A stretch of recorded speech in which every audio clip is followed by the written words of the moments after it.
ازيك يا اصحابنا، عاملين ايه؟ معاكم ماس، معاكم رتان من قناه على الماس رتان. النهارده هنعمل فيديو جديد، بس قبل ما نبدا الفيديو بتاعنا ما تنسوش تحطوا لايك وشير وسبسكرايب، وعايزين نوصل الفيديو 5000 لايك. النهارده مراجعة مع الأستاذة ريماس. مراجعة قبل الامتحان. ايه؟ الدراسات اللي احنا بنخاف منه. الترم الأولاني ريماس كانت طالعة من الامتحان، مش عارفة انتوا فاكرين ولا لأ. كانت طالعة من الامتحان وقالت لي ايه، أنا حليت وربنا يستر.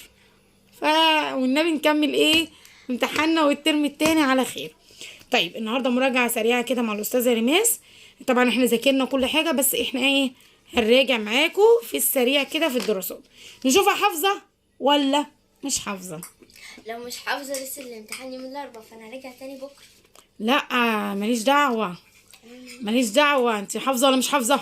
يلا يا ماما. حافظة ولا مش حافظة قبل ما اسمع؟ ها يلا حافظه.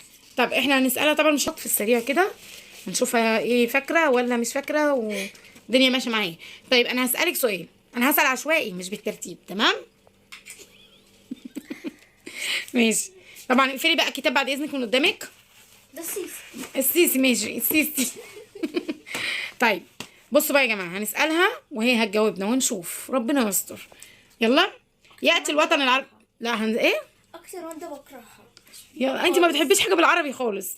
ياتي الوطن العربي من حيث عدد السكان العالمية في المرتبه. الرابعه. ما ده مش اكمل، قولي الاختيارات بتاعته. والله ما اختيارات. لا اختيارات يا ماما. طب يا جماعه والله اهو ما اختيارات. طب وريني. والله مش هوريكي. لا عشان انا مذاكره. والله العظيم ما اختيارات، انا يعني هكدب عليكي، والله ما اختيارات اهو يا جماعه. بصوا والله ما اختيارات. بعدين انا حلها انت ماشي ماليش دعوه، ما انا عايزه بقى اشوف انت فاكره ولا ناسيه. اللهم انا حلها ازاي؟ ماليش دعوه بقى، ما انت تجاوبي بقى، ما انت عندك ثقه في نفسك، جاوبيني. يلا. يلا. ياتي الوطن العربي من حيث عدد السكان عالميا في المرتبه. رابعه. تمام. يعد معدل النمو السكاني في الوطن العربي ايه من معدل العالمي؟ اعلى. شطوره، انت هتنامي من اول سؤال. طيب نسبة المواليد إلى إجمالي السكان في العام المعين، تشير هذا العبارة إلى؟ معدل النمو السكاني. نو. قولي كده تاني. نسبة المواليد إلى إجمالي السكان في العام المعين تشير إلى هذا العبارة إلى؟ معدل المواليد. شطورة، خليكي واثقة في إجابتك، ماشي؟ نسبة الوفيات إلى معدل الوفيات. هي الأعلى والأوطى، ماشي. تحسن المستوى الصحي والمعيشي في الوطن العربي أدى لانخفاض معدل الوفيات. أكبر دولة عربية من حيث عدد السكان هي دولة مصر. شطورة. أقل دولة عربية من حيث عدد السكان هي دولة جزر القمر. القمر. ماشي. تتركز النسبة الأكبر من السكان الوطن العربي في دول الجناح الأفريقي. ماشي. طيب تاني. تتركز السكان في سهولة دجلة والفرات في دولة العراق. ماشي. يندر السكان في الصحراء الكبرى التي تقع بجناح الصحراء الكبرى في الجناح الأفريقي. يندر السكان الوطن العربي في المنطقة الصحراوية بالجناح الآسيوي كما في صحراء ربع خالي. ماشي. تعاني دولة الأردن من مشكلة زيادة عدد السكان وقلة مواردها. شطورة.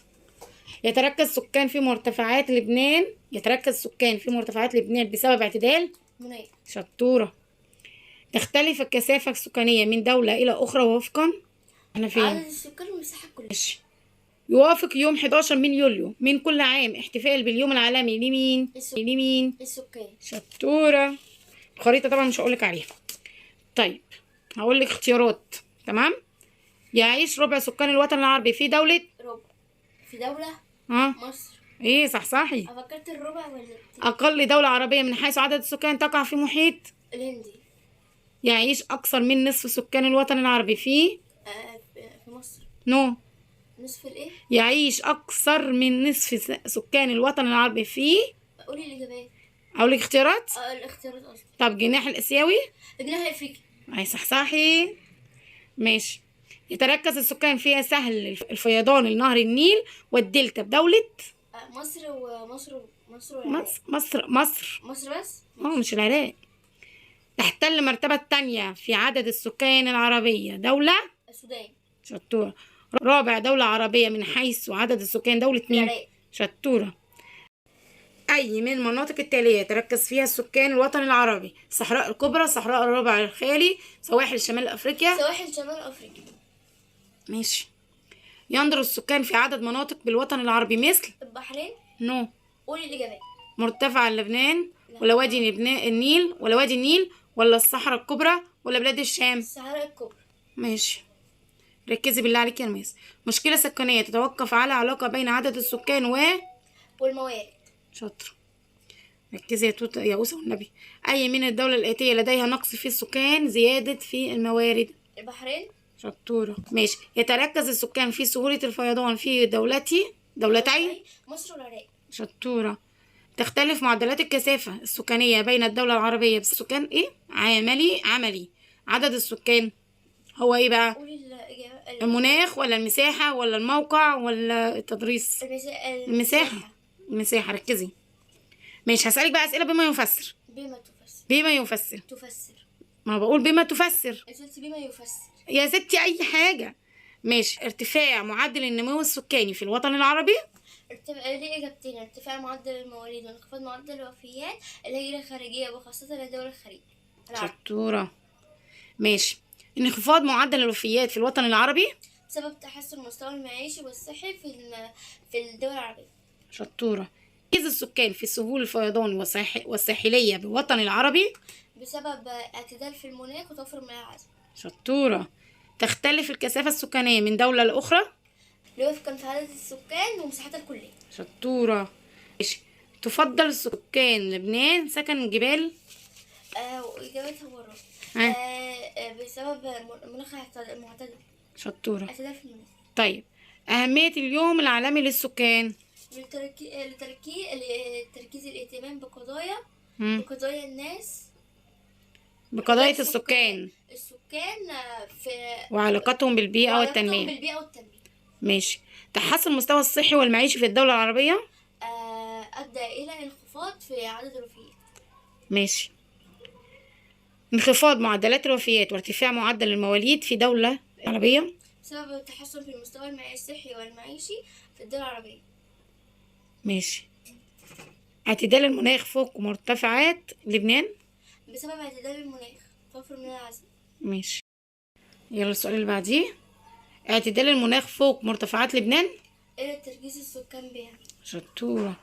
دليل على صحة العبارة التالية: أخذ المشكلة السكانية في الوطن العربي وجهين مختلفين. ايه هما الوجهين؟ ايه بقى من حيث ايه مثلا؟ من حيث عدد السكان ومساحتها الكلية. لا تاني. وفقا لعدد السكان. حيث توجه الدولة تعاني من زيادة السكان وقلة الموارد. ايوه ركزي. ودولة تعاني من قلة السكان وزيادة الموارد. يعني ده اجابتين. قلة الموارد وزيادة السكان. ودولة تعاني من زيادة السكان وقلة الموارد. ماشي. مقترحاتك للحل. مشكلة سكانية في مصر والأردن. لوضع برامج تنموية. تمام. حد كده انتي تمام. تيجي نقول صح وغلط شوية ولا نقول أسئلة اختيارات؟ أي حاجة نبقى نقول اختيارات. طيب. قامت الحضارة الإسلامية بغلس عليها عشان هي تقول. هقول لك حاضر. يلا. قامت الحضارة الإسلامية على عديد من القيم، منها التسامح والرحمة. شطورة. يلا اللي بعديها الماس. ماشي. يعد ايه نقط من أهم أدوات جميع البيانات الإحصائية حول عدد السكان؟ تعداد السكان. شطورة. الهرم السكاني للوطن العربي ذو قاعدة عريضة. الفئة العمرية التي تحتل قاعدة الهرم السكاني هي فئة صغار السن. الفئة العمرية التي تعول الفئات العمرية الأخرى هي كبار السن. سن العمل يا ماما. سن العمل. ركزي. الفئة التي تمثل القيمة الهرم السكاني هي، كنت هقول الإجابة، هي ايه؟ قولي تاني السؤال. الفئة التي تمثل قيمة الهرم السكاني هي كبار السن. شطورة. يوضح الهرم السكاني تركيب العمري وتركيب نوعي من الدولة العربية الأفريقية التي ترتفع فيها معدلات البطالة. جيبوتي والصومال.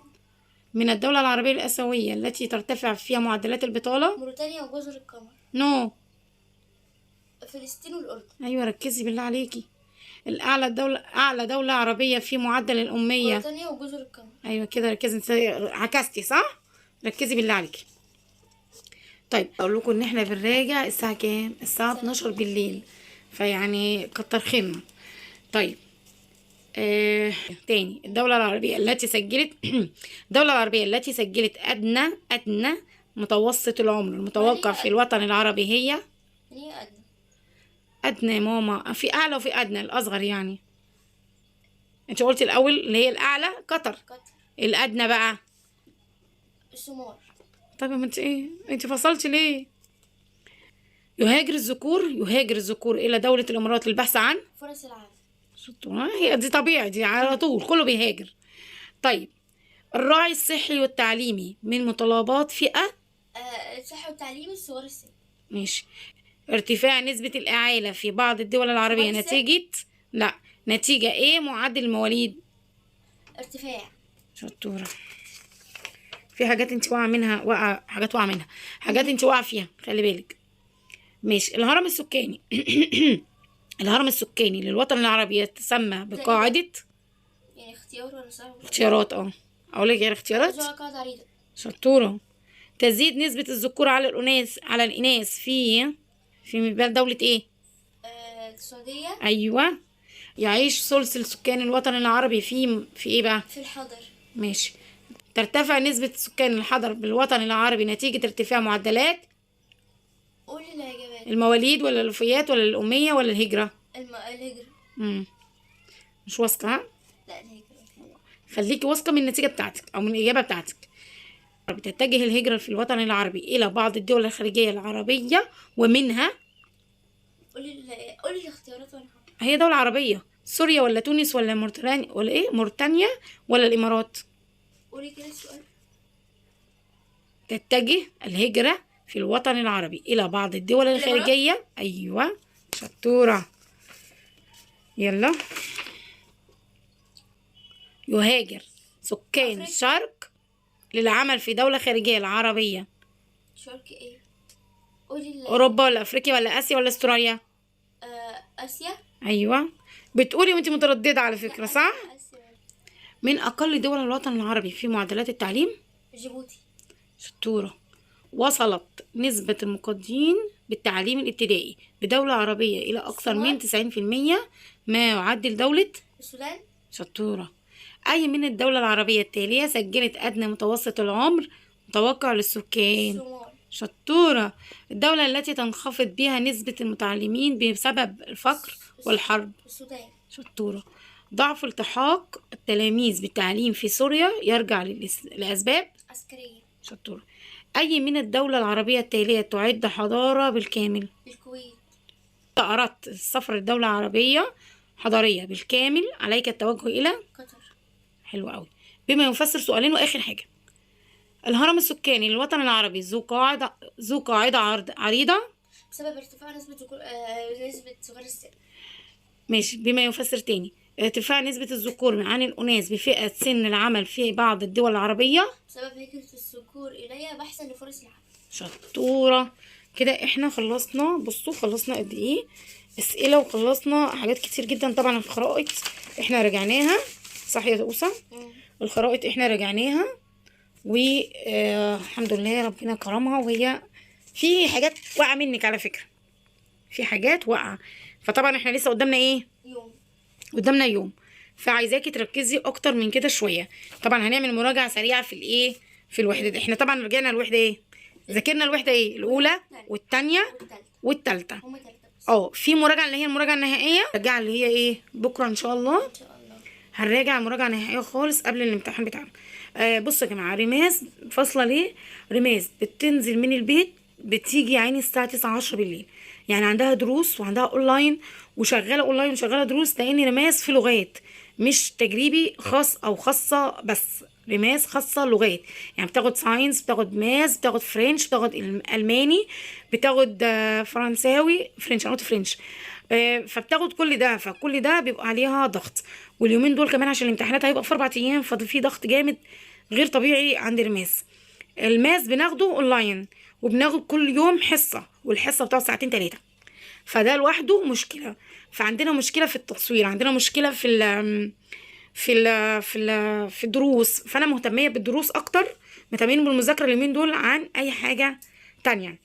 زي ما انتم شايفين كده هي يا عيني فصل خالص، بتيجي يا دوبك تتغدى وتنام، ويا رماس معايا يا ريتال معايا.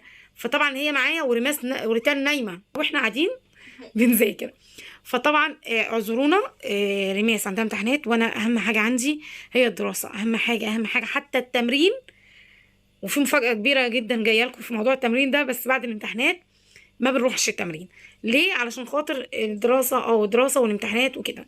في فيديو برضو صورناه، كانت رماس لوحدها وانا وريتال لوحدنا، لسه برضو ما منتجتوش ولا نزلته. ففي حاجات كده معلش اعذرونا، لخبطه، كله في لخبطه في لخبطه. فمش عارفه الفيديو برضو الاسئله هينزل، يعني هينزل قبل الفيديو ده ولا بعد الفيديو ده، مش عارفين لسه. برضو هنجاوب على الاسئله اللي انتوا سالتوها لنا كتير. بس احنا هننزل فيديو الاسئله يعني، ما تقلقوش. هنزله لكم. بس والله العظيم احنا يعني زي ما انتم شايفين كده، بصوا المنظر، احنا قاعدين في مدعاك الدراسه. فاعذرونا، انا اهم حاجه عندي مش التصوير ومش الفيديوهات ومش الحاجات دي كلها. اهم حاجه عندي التعليم او الدراسه، بهتم شويه بالدراسه يعني، كذا خط كده، لان يعني هم في لغات ومدرستهم من نوع المدرسه اللي هي بتدق على كل حاجه وصعبه جدا، وان هي عندها دراسات واي سي تي في اول يوم امتحانات، فالدنيا صعبه جدا بالنسبه لنا. فمعلش طبعا رماس ما بتحبش الدراسات يا جماعه، رماس ما بتحبش الدراسات وما بتحبش العربي، الاتنين دول عندها خط احمر كده. جيبوا لها انجلش ما شاء الله لو اكبر، جيبوا لها فرنش، جيبوا لها ساينس، جيبوا لها ايه، جيبوا لها ايه تاني، جيبوا لها الماني، ما شاء الله عليها في كل ده. اللغات كلها حلوه عندها الا العربي، ما بتحبش العربي، مش عارفه دولتها وبلدها وما بتحبهاش. طيب احنا رجعنا معاكم زي ما انتم شفتوا كده المراجعه السريعه بتاعه الاستاذه رماس، ولسه عندنا مراجعات تانية هنراجعها، وهنراجع قبل الامتحان بقى بكره ان شاء الله، هنراجع كله مع بعضينا كده. فاحنا قلنا نوريكم احنا طالع عينينا ازاي.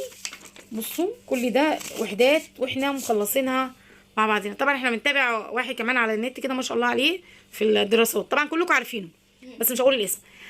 فده فيديو سريع كده للمراجعه مع الاستاذه رماس للدراسات اللي ما بتحبوش. فهنقول لكم باي باي، تصبحوا على خير. وعايزين تشجيع جامد جدا لرماس ان هي تحب اللغه العربيه وتحب الدراسات، لان الدراسات جميل جدا، انا كنت بحبه جدا، كله تاريخ، كله حاجات بتعرفيها عن بلدك، فاهمه، عن الحرب وعن الحاجات دي كلها. صلاح الدين ده لوحده قصه، انا بحبها قوي.